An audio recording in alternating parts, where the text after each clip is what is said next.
receiver Brandon Aiyuk has requested a trade. Aiyuk skipped the 49ers offseason program and their mandatory minicamp over his desire for a new contract as he enters the final year of his rookie deal. And ESPN's receiver tracking metrics, which uses NFL Next Gen stats tracking data, measures receivers based on their availability to get open, make the catch, and gain yards after the catch on a 0 to 99 scale. Take a look at this. Not bad. Aiyuk had the highest overall score by any wide receiver in the league. You got A.J. Brown. He got a new deal in the offseason. You got Nico Collins, the rising star in Houston. By the way, Adam Schefter is reporting that teams have inquired about Aiyuk's availability this summer, but the team continues to have no intention of trading the wide receiver at this moment. With all of that, welcome to NFL Live. Dan Orlovsky on this side, Field Yates on this side, and wow, he left both. We've got Louis Riddick standing by on the big screen. Let's start there, Louis. What should be the next step here for the 49ers with Aiyuk deciding, you know what, trade me, I'm not reporting?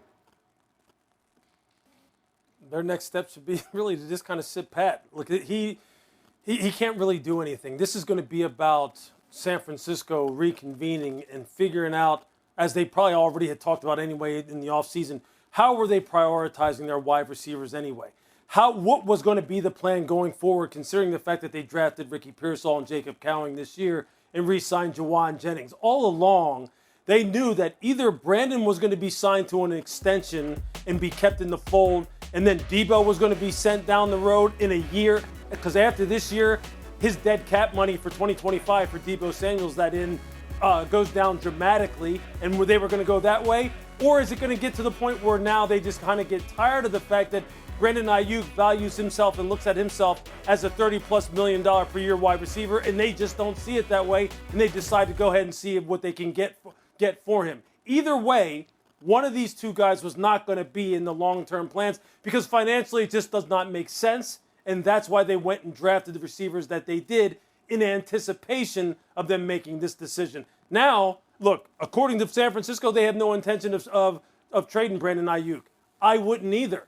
I wouldn't want to either. But these kind of things can always change, especially if a receiver or a player makes enough noise to where you feel as though, look, it's not worth it anymore. Maybe he's not going to show up. It's going to disrupt everything we're doing.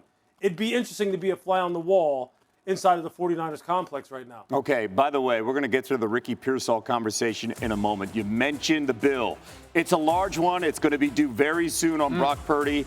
He's only $1 million on their cap this upcoming season.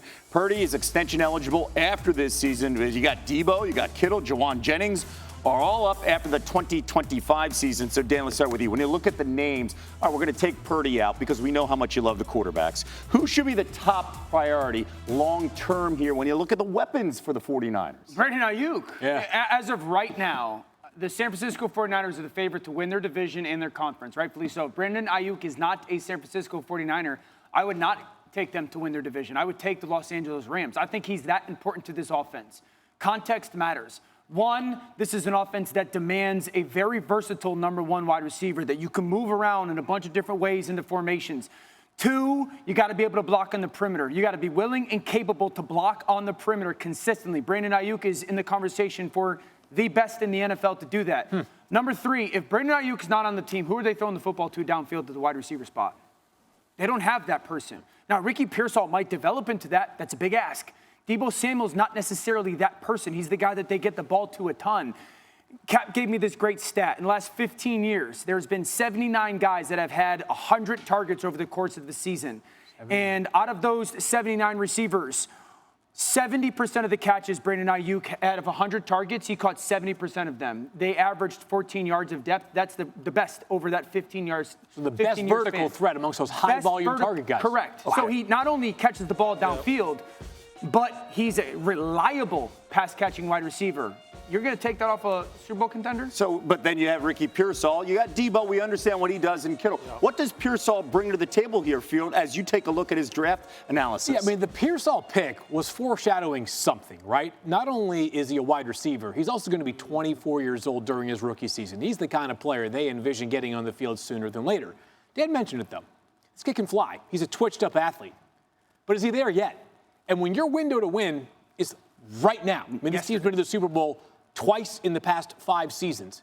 You got to find a way to keep all of your good players around for as long as possible, or at least for this year. So Pearsall can add some of the things to this offense in bits that Brandon Aiyuk has added at times. The problem is that, like, you can't take a small step back, because a small step back for this team might be the difference between not winning a Super Bowl and winning a Super Bowl. And the window right closing. Now, and as we know this, like, it's the NFL. This is not as prohibitive as this new CBA in the NBA where you get like 3 or 4 years maximum.